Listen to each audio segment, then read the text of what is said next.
ನಮಸ್ಕಾರ ಎಲ್ರಿಗೂ. ನಾನು ಶ್ವೇತಾ.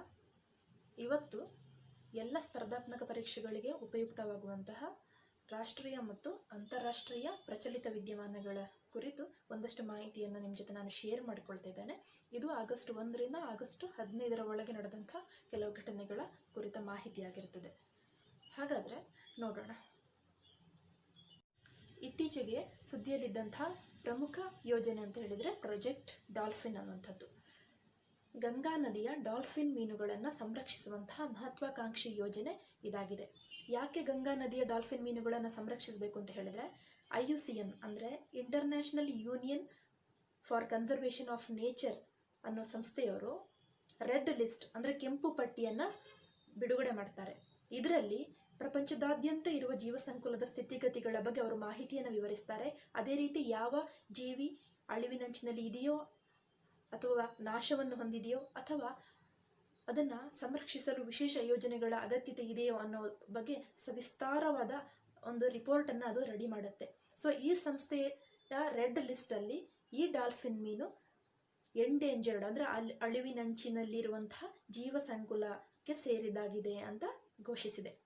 ಇದರ ಜೊತೆಗೇನೆ ಸೈಟ್ಸ್ ಅಂದರೆ convention on international trade in endangered species of fauna and flora ಅಂದರೆ ಅಂತಾರಾಷ್ಟ್ರೀಯ ಮಟ್ಟದ ಒಂದು ಒಡಂಬಡಿಕೆ ಆಗಿರ್ತದೆ.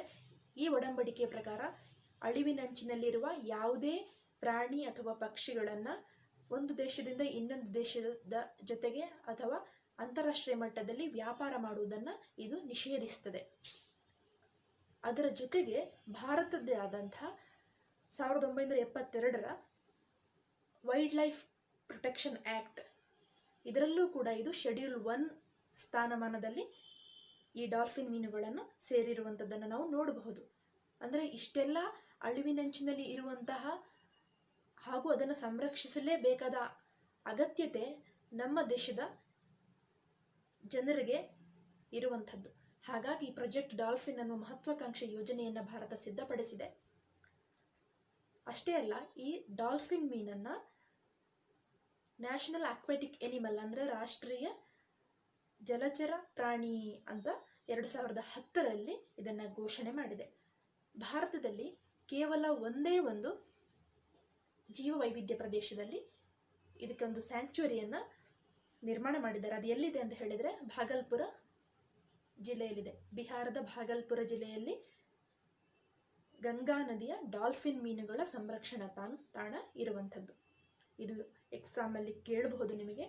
ರಾಷ್ಟ್ರೀಯ ಜಲಚರ ಪ್ರಾಣಿ ಅಂತ ಯಾವುದನ್ನು ಘೋಷಿಸಲಾಗಿದೆ, ಅದರ ಆವಾಸ ಸ್ಥಾನ ಎಲ್ಲಿದೆ, ಹಾಗೂ ಇದು IUCN ಪಟ್ಟಿಯಲ್ಲಿ ರೆಡ್ ಲಿಸ್ಟಲ್ಲಿದೆ. ಎಂಡೇಂಜರ್ಡ ಅಥವಾ ವಲ್ನರೇಬಲ್ ಅಂತ ಕೇಳ್ಬೋದು. ಸೊ ಇದರ ಬಗ್ಗೆ ಸಂಪೂರ್ಣ ಮಾಹಿತಿಯನ್ನು ನೀವು ತಿಳ್ಕೊಳ್ಳುವುದು ಅತಿ ಅವಶ್ಯಕವಾಗಿದೆ. ಹಾಗೆ ಸುದ್ದಿಯಲ್ಲಿದ್ದಂಥ ಇನ್ನೊಂದು ಪ್ರಾಜೆಕ್ಟ್ ಅಂತ ಹೇಳಿದ್ರೆ ಪ್ರಾಜೆಕ್ಟ್ ಲಯನ್. ಪ್ರಾಜೆಕ್ಟ್ ಲಯನ್ ಅಂತ ಹೇಳಿದ್ರೆ ಭಾರತದಲ್ಲಿರುವಂಥ ಸಿಂಹಗಳನ್ನು ಸಂರಕ್ಷಿಸುವ ಯೋಜನೆ. ಇದು 2018ರಿಂದ 2021ರವರೆಗೆ ಈ ಯೋಜನೆ ಜಾರಿಯಲ್ಲಿ ಇರ್ತದೆ. ಭಾರತದಲ್ಲಿ ಗುಜರಾತ್ನ ಗಿರ್ ವನ್ಯಧಾಮದಲ್ಲಿ ಈ ಸಿಂಹಗಳನ್ನು ಸಂರಕ್ಷಿಸಿಡಲಾಗಿದೆ. ಹಾಗೂ ಈ ಯೋಜನೆಯ ಪ್ರಕಾರ ಕೇವಲ ಸಿಂಹಗಳ ಆವಾಸ ಸ್ಥಾನವನ್ನು ಸಂರಕ್ಷಿಸುವುದು ಅಷ್ಟೇ ಅಲ್ಲದೆ ಅದರ ಸುತ್ತಮುತ್ತಲೂ ವಾಸ ಮಾಡುವಂತಹ ಜನರಿಗೆ ಉದ್ಯೋಗಾವಕಾಶಗಳನ್ನು ಸೃಷ್ಟಿಸುವುದು ಮತ್ತು ತಾಂತ್ರಿಕ ಸಹಾಯವನ್ನು ನೀಡುವುದು, ಆ ಮೂಲಕ ಯಾವುದೇ ರೀತಿಯಲ್ಲೂ ಕೂಡ ಈ ಸಿಂಹಗಳ ಪ್ರಭೇದಕ್ಕೆ ಧಕ್ಕೆಯಾಗದಂತೆ ಜೀವ ವೈವಿಧ್ಯತೆಯನ್ನು ಕಾಪಾಡುವಂಥ ಮಹತ್ವಾಕಾಂಕ್ಷಿ ಯೋಜನೆ ಇದಾಗಿರುವಂಥದ್ದು. ಇತ್ತೀಚೆಗೆ ನೀವು ಗಮನಿಸಿರಬಹುದು, 2018, 2019 ಹಾಗೂ 2020 ಜನವರಿಯಲ್ಲೂ ಕೂಡ ನೂರಾರು ಸಿಂಹಗಳು ಮರಣ ಹೊಂದಿದ್ದಂಥ ಸುದ್ದಿಯನ್ನು ನೀವು ದಿನಪತ್ರಿಕೆಗಳಲ್ಲಿ ನೋಡಿರ್ತೀರಾ. ಸೊ ಇದಕ್ಕೆ ಏನು ಕಾರಣ ಅಂತ ಹೇಳಿದ್ರೆ ಕೆನೈನ್ ಡಿಸ್ಟೆಂಪರ್ ವೈರಸ್ ಅನ್ನೋ ಕಾಯಿಲೆಯಿಂದ ಈ ಸಿಂಹಗಳು ಮರಣ ಹೊಂದಿರುತ್ತವೆ. ಸೊ ಇದು ಕೂಡ ಪರೀಕ್ಷಾ ದೃಷ್ಟಿಯಿಂದ ಅತಿ ಅಗತ್ಯ. ಕೆನೈನ್ ಡಿಸ್ಟೆಂಪರ್ ವೈರಸ್ಸಿಂದ ಯಾವ ಪ್ರಾಣಿ ಮರಣ ಹೊಂದಿತ್ತು ಅಂತ ಕೇಳಬಹುದು. ಅದಲ್ಲದೆ ಗಿರ್ ವನ್ಯಧಾಮದಲ್ಲಿ ಯಾವ ಪ್ರಾಣಿಯನ್ನು ಸಂರಕ್ಷಿಸಿಡಲಾಗಿದೆ ಅಂತ ಕೂಡ ಕೇಳಬಹುದು. ಈ ಗಿರ್ ವನ್ಯಧಾಮದಲ್ಲಿ ಇರುವ ಸಿಂಹಗಳನ್ನು ಸಂರಕ್ಷಿಸಲಿಕ್ಕೆ ಪ್ರಾಜೆಕ್ಟ್ ಲಯನ್ನಲ್ಲಿ ಇನ್ನೊಂದು ಯೋಜನೆಯನ್ನು ಕೂಡ ಸಿದ್ಧಪಡಿಸಲಾಗಿದೆ. ಅದು ಏನು ಅಂತ ಹೇಳಿದ್ರೆ, ಗಿರ್ ಪ್ರಾಂತ್ಯದಲ್ಲಿರುವಂತಹ ಸಿಂಹಗಳನ್ನು ಸಮೀಪದ ಮಧ್ಯಪ್ರದೇಶ ರಾಜ್ಯದಲ್ಲಿರುವಂತಹ ಕುನೋ ಜೀವ ವೈವಿಧ್ಯ ಪ್ರದೇಶದಲ್ಲಿ ವರ್ಗಾಯಿಸುವಂಥದ್ದು. ಆ ಮೂಲಕ ಗುಜರಾತ್ನಲ್ಲಿ ಸಂರಕ್ಷಣಾ ಕಾರ್ಯದ ಜೊತೆಗೇನೆ ಮಧ್ಯಪ್ರದೇಶದಲ್ಲೂ ಕೂಡ ಸಿಂಹಗಳನ್ನು ಸಂರಕ್ಷಿಸುವಂತಹ ಒಂದು ಪ್ರಯತ್ನವನ್ನು ಇತ್ತೀಚೆಗೆ ಸರ್ಕಾರ ಮಾಡಿರುವಂಥದ್ದನ್ನು ನಾವು ಗಮನಿಸಬಹುದು. ಇನ್ನು ಇತ್ತೀಚೆಗೆ ನ್ಯಾಷನಲ್ ಆಪ್ಟಿಕಲ್ ಫೈಬರ್ ನೆಟ್ವರ್ಕನ್ನು ಘೋಷಿಸಲಾಗಿದೆ. ಸೊ ಇದರ ಪ್ರಕಾರ ನಮ್ಮ ದೇಶದ ನೆರೆಹೊರೆಯಲ್ಲಿ ಇರುವಂತಹ ನಮ್ಮದೇ ಭೂಪ್ರದೇಶದಲ್ಲಿರುವ ಲಕ್ಷದ್ವೀಪಕ್ಕೆ ನ್ಯಾಷನಲ್ ಆಪ್ಟಿಕಲ್ ಫೈಬರ್ ನೆಟ್ವರ್ಕ್ ಮೂಲಕ ಸಂಪರ್ಕವನ್ನು ಸಾಧಿಸುವಂತಹ ಮಹತ್ವಾಕಾಂಕ್ಷಿ ಹೆಜ್ಜೆಯನ್ನು ಇಟ್ಟಿದೆ. ಸೊ ಎಲ್ಲ ಸ್ಪರ್ಧಾರ್ಥಿಗಳು ಗಮನಹರಿಸಿ, ಇದು ಎರಡನೆಯ ಯೋಜನೆ ನ್ಯಾಷನಲ್ ಆಪ್ಟಿಕಲ್ ಫೈಬರ್ ನೆಟ್ವರ್ಕ್ ಮೂಲಕ ನಮ್ಮ ಇತರ ಭೂಪ್ರದೇಶಗಳನ್ನು ಕನೆಕ್ಟ್ ಮಾಡುವಂಥದ್ದು.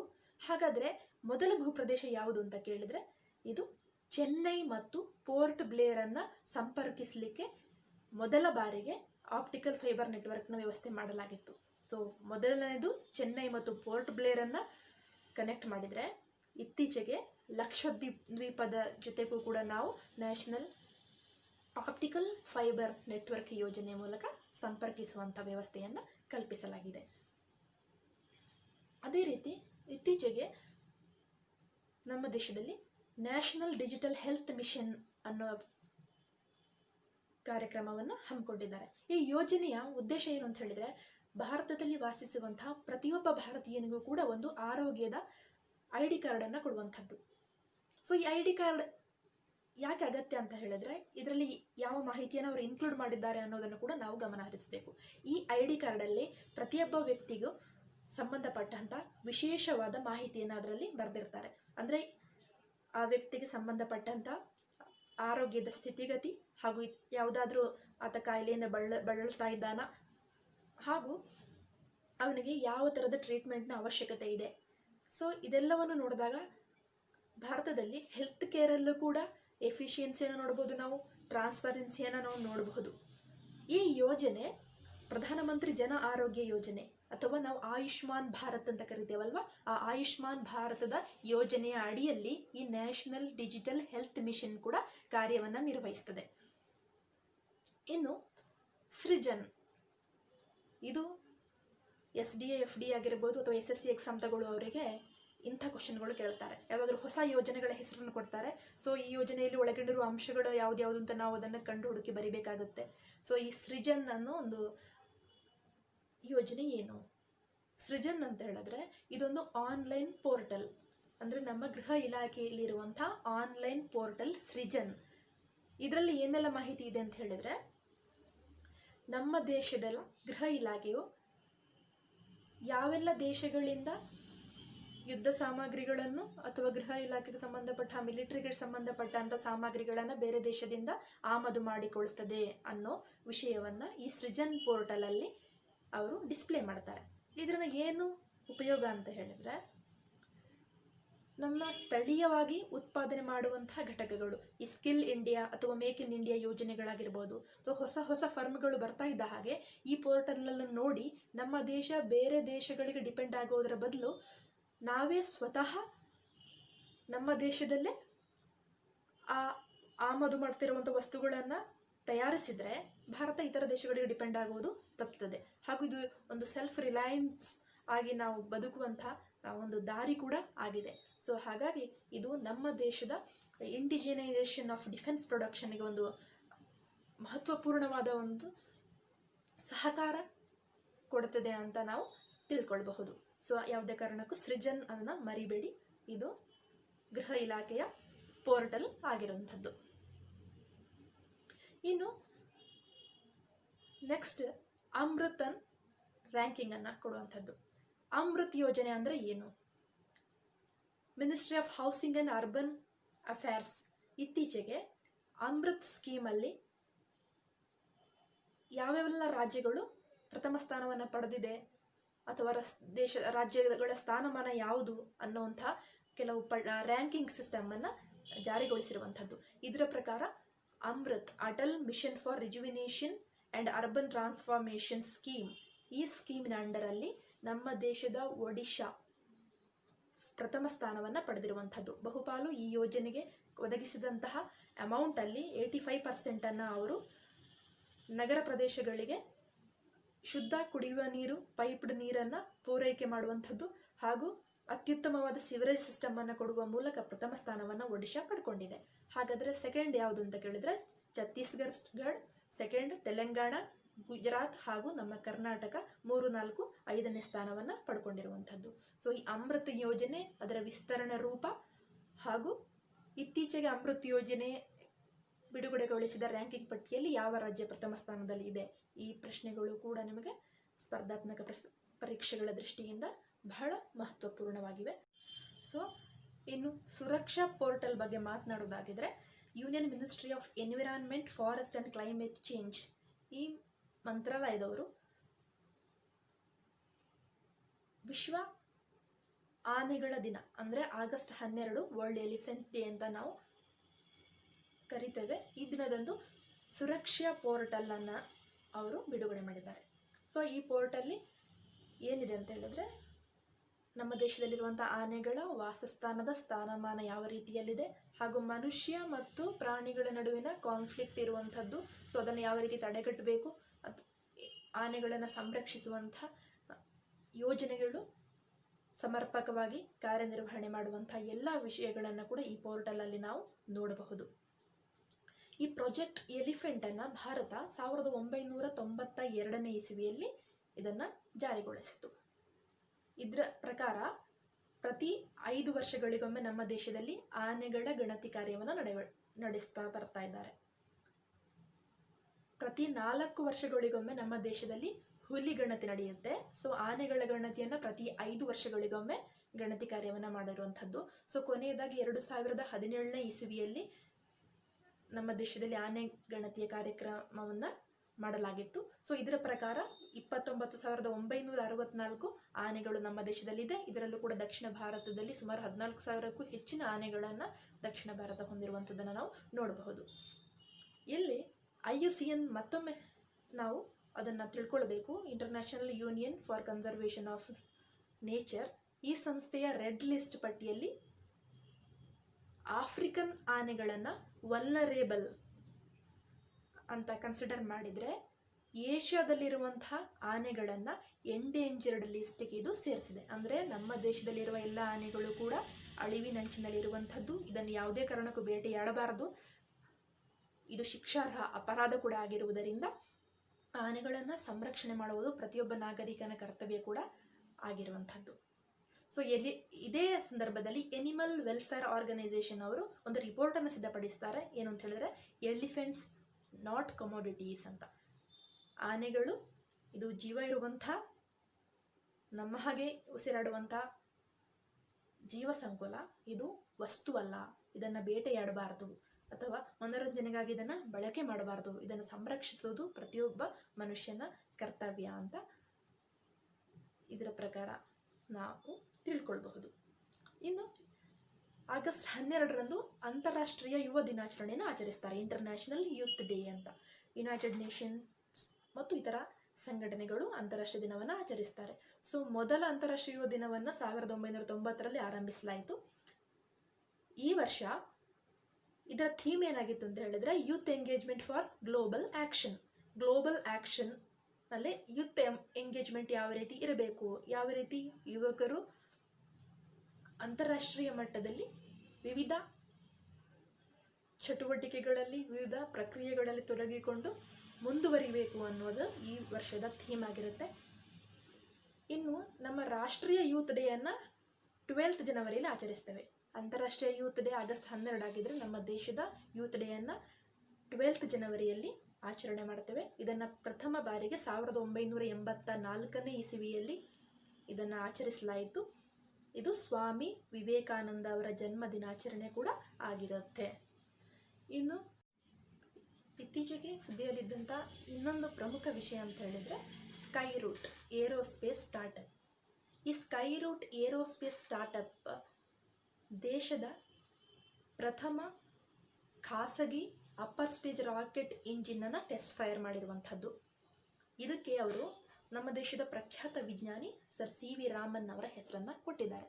ಇತ್ತೀಚೆಗೆ ಡಿಫೆನ್ಸ್ ಸೆಕ್ಟರಲ್ಲಿ ನಮ್ಮ ದೇಶೀಯ ಸ್ಟಾರ್ಟಪ್ಗಳಿಗೆ ಹೆಚ್ಚಿನ ಆದ್ಯತೆಯನ್ನು ಕೊಟ್ಟಿರುವುದರಿಂದ ಸಾಕಷ್ಟು ಖಾಸಗಿ ಫರ್ಮ್ಗಳು ಇಂಥ ಹೊಸ ಹೊಸ ರಾಕೆಟ್ ಅಥವಾ ಉಡ್ಡಯನ ಯೋಜನೆಗಳನ್ನು ಕೈಗೆತ್ತಿಕೊಳ್ತಾ ಬಂದಿವೆ. ಇದರಲ್ಲಿ ಸ್ಕೈ ರೂಟ್ ಕೂಡ ಒಂದು. ಈ ಸ್ಕೈ ರೂಟ್ ಎಲ್ಲಿ ಅದು ಅಂತ ಹೇಳಿದರೆ ಹೈದರಾಬಾದ್ ಮೂಲದ ಒಂದು ಫರ್ಮ್ ಆಗಿರುತ್ತೆ.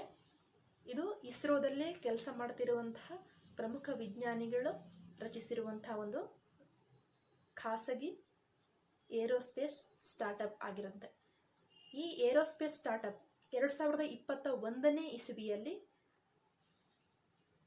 250ರಿಂದ ಸುಮಾರು 700 kg ಒಳಗಿನ ಲೋವರ್ ಅರ್ತ್ ಆರ್ಬಿಟ್ ರಾಕೆಟ್ಗಳನ್ನು ಉಡಾವಣೆ ಮಾಡುವಂಥ ಯೋಜನೆಗಳನ್ನು ಹಮ್ಮಿಕೊಂಡಿರುವಂಥದ್ದು.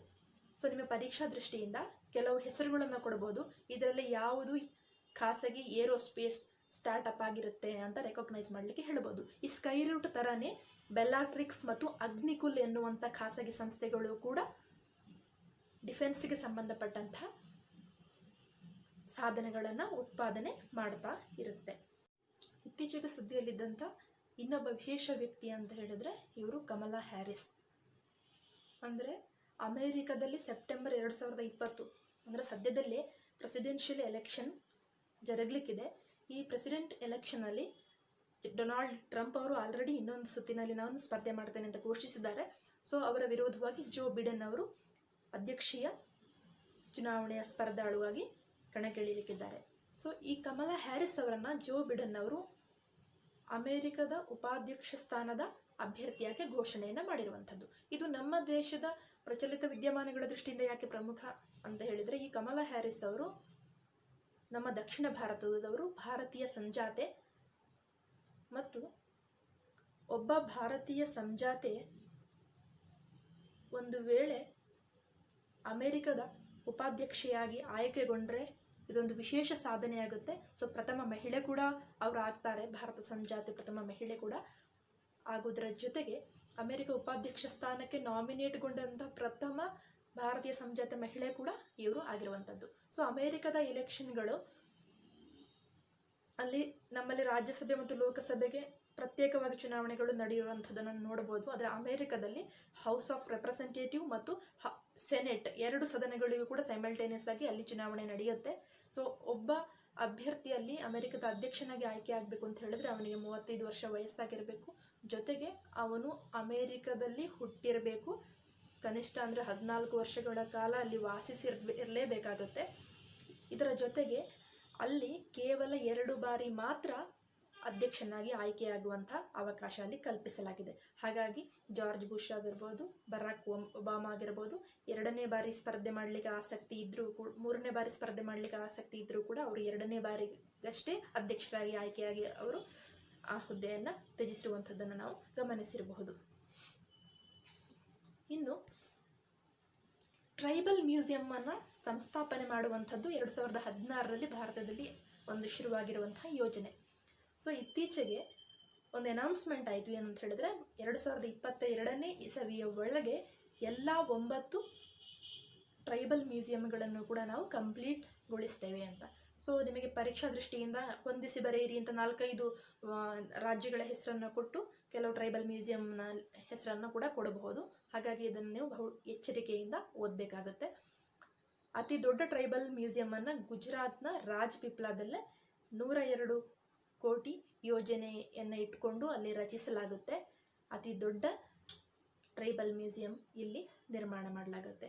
ಸೊ ಇತರ ಟ್ರೈಬಲ್ ಮ್ಯೂಸಿಯಂಗಳು ಎಲ್ಲೆಲ್ಲಿ ಇದೆ ಅಂತ ಹೇಳಿದರೆ ರಾಂಚಿಯಲ್ಲಿದೆ, ಜಾರ್ಖಂಡಲ್ಲಿ. ಈ ಬಿರ್ಸಾ ಮುಂಡಾ ಹೆಸರು ಕೇಳಿರ್ಬೋದು, ಮುಂಡಾ ಕ್ರಾಂತಿಯನ್ನು ಮಾಡಿರುವಂಥದ್ದು. ಸೊ ಆತನ ಹೆಸರಿನಲ್ಲಿ ಕೂಡ ಟ್ರೈಬಲ್ ಮ್ಯೂಸಿಯಮನ್ನು ನಿರ್ಮಾಣ ಮಾಡ್ತಾರೆ. ಅದಲ್ಲದೆ ನಮ್ಮ ಪಾರ್ಲಿಮೆಂಟಲ್ಲಿರುವಂತಹ ಏಕೈಕ ಟ್ರೈಬಲ್ ಹೋರಾಟಗಾರರ ಪುತ್ಥಳಿಯನ್ನು ಕೂಡ ನಿರ್ಮಾಣ ಮಾಡಿದೆ ಈ ಬಿರ್ಸಾ ಮುಂಡಾರವರದ್ದು. ಸೊ ರಾಯ್ಪುರ್ ಛತ್ತೀಸ್ಗಢಲ್ಲಿ ಶಹೀದ್ ವೀರ್ ನಾರಾಯಣ್ ಸಿಂಗ್, ನಿಮಗೆ ಕ್ರಿಕೆಟ್ ಸ್ಟೇಡಿಯಂ ಅಂತ ನೆನಪಿರಬಹುದು ಛತ್ತೀಸ್ಗಢಲ್ಲಿ. ಸೊ ಆಂಧ್ರ ಪ್ರದೇಶದಲ್ಲಿ ಕೂಡ ಅಲ್ಲೂರಿ ಸೀತಾರಾಮರಾಜು ಅವರದ್ದು, ಹಾಗೆ ಹೈದರಾಬಾದ್ ತೆಲಂಗಾಣದಲ್ಲಿ ರಾಮ್ಜಿ ಗೋಂಡ್ ಅವರದ್ದು, ಚಿಂದ್ವಾರ ಮಧ್ಯಪ್ರದೇಶದಲ್ಲಿ ತಾಂತ್ಯಾಬೇಲ್ ಭೀಮಾ ನಾಯಕ್, ಕಜಾಯ ನಾಯಕ್ ಇವರಂಥದ್ದು. ಹಾಗೂ ಸೇನಾಪತಿ ಅಥವಾ ಮಣಿಪುರದಲ್ಲಿ ರಾಣಿ ಗೇಡೆನ್ ಲೀವು. ಮಣಿಪುರ ಮತ್ತು ಮಿಜೋರಾಮಲ್ಲಿ ಈ ರಾಣಿ ಗೇಡೆನ್ ಲೀವು ಅವರನ್ನ ಅತ್ಯುನ್ನತ ಗೌರವದಿಂದ ಕಾಣ್ತಾರೆ. ಸೊ ಈ ಎಲ್ಲ 9 ಟ್ರೈಬಲ್ ಮ್ಯೂಸಿಯಂಗಳನ್ನು ಕೂಡ 2022ನೇ ಇಸವಿಯಲ್ಲಿ ಕಂಪ್ಲೀಟ್ ಮಾಡಲಾಗುತ್ತೆ ಅಂತ ಇತ್ತೀಚೆಗೆ ಘೋಷಣೆಯನ್ನ ಮಾಡಿದರು. ಇನ್ನು ಮುಖ್ಯಮಂತ್ರಿ ಕಿಸಾನ್ ಸಹಾಯ ಯೋಜನಾ. ಈ ಮುಖ್ಯಮಂತ್ರಿ ಕಿಸಾನ್ ಸಹಾಯ ಯೋಜನಾ ಯಾಕೆ ಪ್ರಾಮುಖ್ಯತೆಯನ್ನು ಪಡೆದಿದೆ ಅಂತ ಹೇಳಿದ್ರೆ, ಇದು ಗುಜರಾತ್ ಸರ್ಕಾರದ ಮಹತ್ವಾಕಾಂಕ್ಷಿ ಯೋಜನೆ ಹಾಗೂ 1 ವರ್ಷದ ಮಟ್ಟಿಗೆ ಭಾರತದ ಪ್ರಧಾನಮಂತ್ರಿ ಫಸಲ್ ಭೀಮಾ ಯೋಜನೆಯನ್ನು ಇದು ರೀಪ್ಲೇಸ್ ಮಾಡ್ತಾರೆ. ಈ ಯೋಜನೆಯ ಪ್ರಕಾರ ಕ್ರಾಪ್ ಲಾಸ್ ಆಗಿದ್ರೆ 33% ಹೆಚ್ಚು ಕ್ರಾಪ್ ಲಾಸ್ ಹೊಂದಿದಂಥ ಯಾವುದೇ ರೈತರು ಕೂಡ ಈ ಯೋಜನೆಯ ಫಲಾನುಭವಿಯಾಗಿರ್ತಾರೆ. ಹಾಗೂ ಇದು 56 ಲಕ್ಷಕ್ಕೂ ಹೆಚ್ಚು ರೈತರಿಗೆ ಸಹಾಯ ಮಾಡುವಂತಹ ಯೋಜನೆ ಆಗಿರುವಂಥದ್ದು. ಇನ್ನೊಂದು ಪ್ರಮುಖ ಜ್ವಾಲಾಮುಖಿ ಇತ್ತೀಚೆಗೆ ಸುದ್ದಿ ಮಾಡಿತ್ತು. ಅದರ ಹೆಸರು ಯಾವುದು ಅಂತ ಕೂಡ ನಿಮಗೆ ಪರೀಕ್ಷೆಯಲ್ಲಿ ಕೇಳಬಹುದು. ಮೌಂಟ್ ಸಿನಾಬಂಗ್ ಅಂದರೆ ಇಂಡೋನೇಷ್ಯಾದಲ್ಲಿ ಇರುವಂತಹ ಜ್ವಾಲಾಮುಖಿ. ಸುಮಾರು 400 ವರ್ಷಗಳಿಗಿಂತಲೂ ಹೆಚ್ಚಾಗಿ ಇದು ಯಾವುದೇ ರೀತಿ ಸದ್ದು ಮಾಡದೆ ಇತ್ತೀಚೆಗೆ ಅಂದರೆ 2010-14ರಲ್ಲೂ ಇದು ಸ್ಫೋಟವನ್ನು ಕಂಡಿತ್ತು. ಹಾಗೂ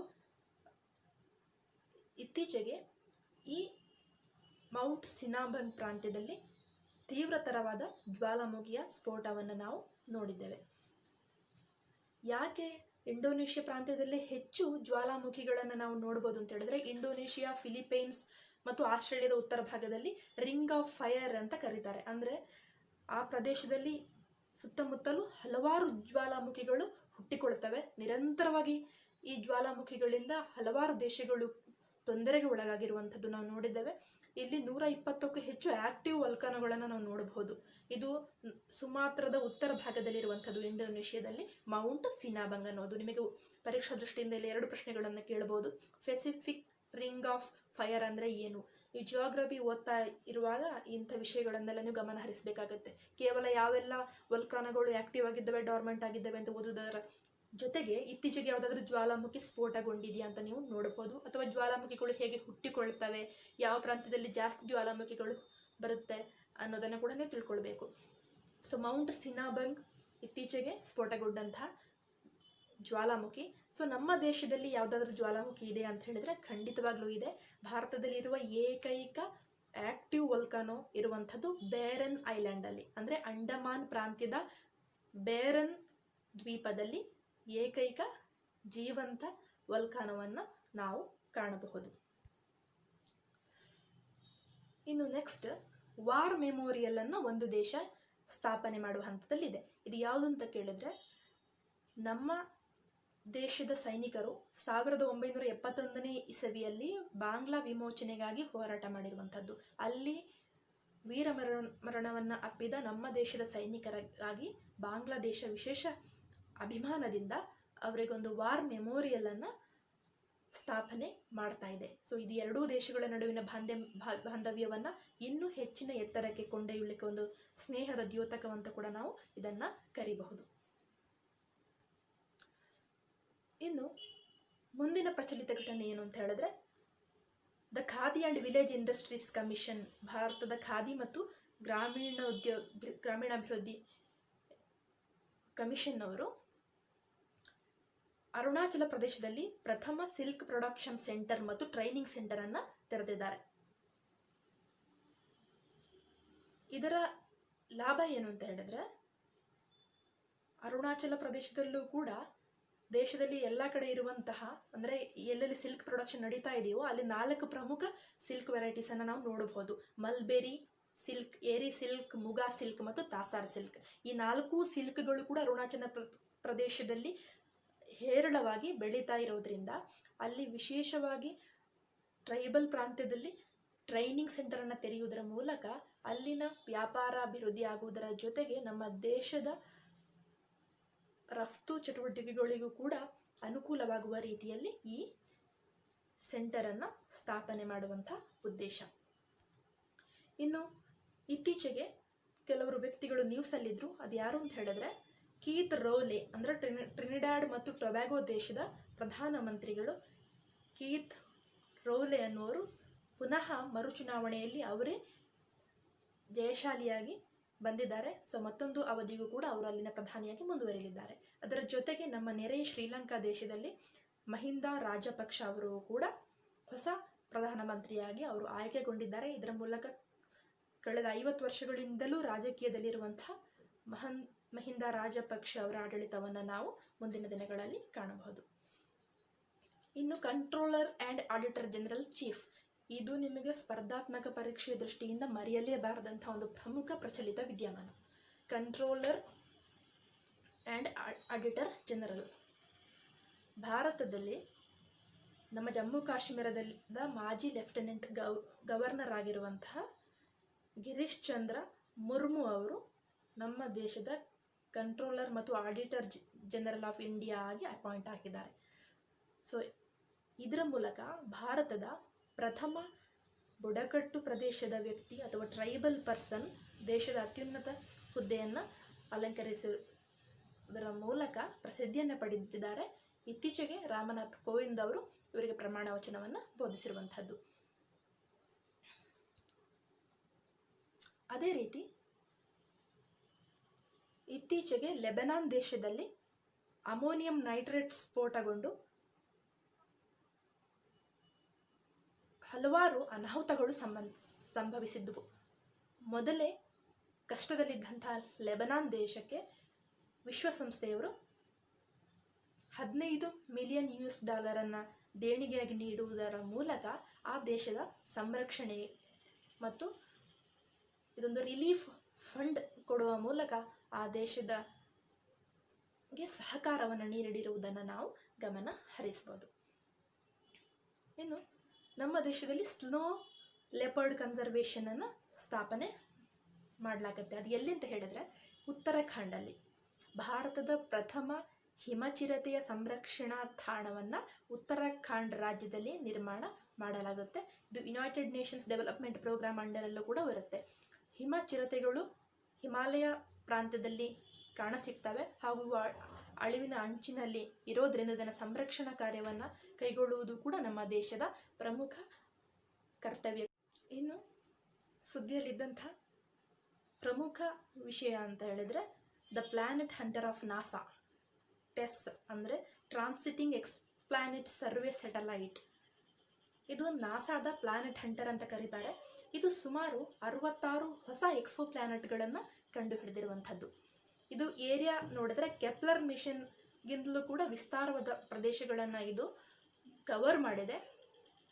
ಹಾಗೂ ಇದನ್ನು ಫಾಲ್ಕನ್ ರಾಕೆಟ್ ಮೂಲಕ 2018ರಲ್ಲಿ ಇದನ್ನು ಉಡಾವಣೆ ಮಾಡಲಾಗಿತ್ತು. ಇದರಿಂದ ಎಕ್ಸೋ ಪ್ಲಾನೆಟ್ಗಳನ್ನು ಕಂಡುಹಿಡಿಯುವಂತಹ ಕಾರ್ಯ ಕೂಡ ಯಶಸ್ವಿಯಾಗಿ ಸಾಗ್ತಾ ಇದೆ ಅಂತ ನಾವು ಹೇಳಬಹುದು. ಆದರೆ ಭಾರತದ ಎಕ್ಸೋ ಪ್ಲಾನೆಟ್ ಸರ್ಚ್ ಮಿಷನ್ ಯಾವುದಾದ್ರೂ ಇದೆಯಾ ಅಂತ ಹೇಳಿದರೆ ಅದು ಪರಸ್. ಇದು ಮೌಂಟ್ ಅಬು ಎನ್ನೋ ಪರ್ವತ ಶ್ರೇಣಿಯಲ್ಲಿ ಇರುವಂಥದ್ದು. ಮೌಂಟ್ ಅಬು ಎಂಬ ಪರ್ವತ ಶ್ರೇಣಿಯಲ್ಲಿ ಪಾರಸ್ ಅನ್ನೋ ಎಕ್ಸೋ ಪ್ಲಾನೆಟ್ ಸರ್ಚ್ ಮಿಷನ್ನನ್ನು ಭಾರತ ಹೊಂದಿರುವಂಥ. ಇನ್ನು ಕೋವಿಡ್-19ಗೆ ಸಂಬಂಧಪಟ್ಟ ವಿಶೇಷ ಪ್ರಚಲಿತ ವಿದ್ಯಮಾನ ಅಂತ ಹೇಳಿದರೆ ಲಕ್ಷಾಂತರ ಜನಗಳನ್ನು ಆಹುತಿ ಪಡೆದುಕೊಂಡಿರುವಂಥ ಕೋವಿಡ್-19 ಮಾರಕ ಕಾಯಿಲೆಗೆ ರಷ್ಯಾ ದೇಶವು ಲಸಿಕೆಯನ್ನು ಕಂಡುಹಿಡಿದಿದೆ ಅಂತ ಈಗಾಗಲೇ ಘೋಷಣೆ ಮಾಡಿದೆ. ಇದಕ್ಕೆ ಒಂದು ವಿಶೇಷವಾದ ಹೆಸರನ್ನು ಕೊಟ್ಟಿದೆ. ಅದೇನು ಅಂತ ಹೇಳಿದರೆ ಸ್ಪುಟ್ನಿಕ್ ವಿ ಅಂತ. ನೀವು ಸ್ಪುಟ್ನಿಕ್ ಅಂದರೆ ತಕ್ಷಣ ನಿಮಗೆ ನೆನಪಾಗಬೇಕು, ಇದು ರಷ್ಯಾ ಉಡಾಯಿಸಿದಂತಹ ಪ್ರಥಮ ಸ್ಯಾಟಲೈಟ್ನ ಹೆಸರು ಕೂಡ ಆಗಿರುವಂಥದ್ದು ಸ್ಪುಟ್ನಿಕ್ ಅನ್ನುವಂಥದ್ದು. ಅದೇ ಹೆಸರಿನಲ್ಲಿ ಕೋವಿಡ್ಗೆ ಲಸಿಕೆಯನ್ನು ಕೂಡ ಇದು ಕಂಡುಹಿಡಿದಿರುವಂಥದ್ದು. ಇನ್ನು ಭಾರತ ಮತ್ತು ಮಾಲ್ಡೀವ್ಸ್ ಆಗಸ್ಟ್ 10, 2020ರಂದು ಅಲ್ಲಿನ 5 ಇಕೋ ಟೂರಿಸಂ ಝೋನ್ಗಳನ್ನು ಅಭಿವೃದ್ಧಿ ಮಾಡುವ ಸಲುವಾಗಿ ಅಗ್ರಿಮೆಂಟನ್ನು ಮಾಡಿಕೊಂಡಿರುವಂಥದ್ದು. ಸೊ ಇದು ಕೂಡ ನಿಮಗೆ ಪರೀಕ್ಷಾ ದೃಷ್ಟಿಯಿಂದ ಬಹಳ ಮುಖ್ಯ. ಯಾವ ದೇಶವು ಅಥವಾ ಯಾವ ದೇಶದ ಜೊತೆ ಭಾರತವು ಇಕೋ ಟೂರಿಸಂ ಡೆವಲಪ್ಮೆಂಟ್ಗೋಸ್ಕರ ಅಗ್ರಿಮೆಂಟನ್ನು ಮಾಡಿಕೊಂಡಿದೆ ಅಂತ ಕೇಳಬಹುದು. ಇದು ಮಾಲ್ಡೀವ್ಸ್ ಜೊತೆ ಮಾಡಿರುವಂಥದ್ದು. ಇನ್ನು ಇಸ್ರೇಲ್ ಏರೋ 2 ಅನ್ನೋ ಇಂಟರ್ಸೆಪ್ಟರನ್ನು ಸಕ್ಸಸ್ಫುಲ್ ಆಗಿ ಲಾಂಚ್ ಮಾಡಿದೆ ಆಗಸ್ಟ್ 13, 2020ರಂದು. ಸೊ ಈ ಮೂಲಕ ಇತರ ದೇಶಗಳ ಹಾಗೇನೆ ಇಸ್ರೇಲ್ ಕೂಡ ತನ್ನ ಮಿಲಿಟರಿ ಶಕ್ತಿಯನ್ನು ವೃದ್ಧಿಸಿಕೊಂಡಿದೆ ಅಂತ ನಾವು ಹೇಳ್ಬೋದು. ಸೊ ಆಗಸ್ಟ್ 1ರಿಂದ ಆಗಸ್ಟ್ 15ರವರೆಗೂ ಕವರ್ ಆಗಿರುವಂತಹ ಪ್ರಮುಖ ಪ್ರಚಲಿತ ವಿದ್ಯಮಾನಗಳನ್ನು ಇವತ್ತಿನ ಕ್ಲಾಸ್ನಲ್ಲಿ ನಾವು ತಿಳ್ಕೊಂಡಿದ್ದೇವೆ. ಇವು ಪರೀಕ್ಷಾ ದೃಷ್ಟಿಯಿಂದ ಮರೆಯಲೇಬಾರದಂತಹ ಪ್ರಮುಖ ವಿಷಯಗಳಾಗಿರುತ್ತವೆ. ಸೊ ಪ್ರತಿಯೊಬ್ಬರೂ ಕೂಡ ಇದನ್ನು ಗಮನ ಹರಿಸಿ ಮತ್ತೆ ಮತ್ತೆ ಪುನರವಲೋಕನ ಮಾಡಿ ನೆನಪಿನಲ್ಲಿಟ್ಕೊಳ್ಳಿ ಅಂತ ಹೇಳಕ್ಕೆ ಬಯಸ್ತೇನೆ. ಶುಭವಾಗಲಿ ನಿಮಗೆ. ನಮಸ್ಕಾರ.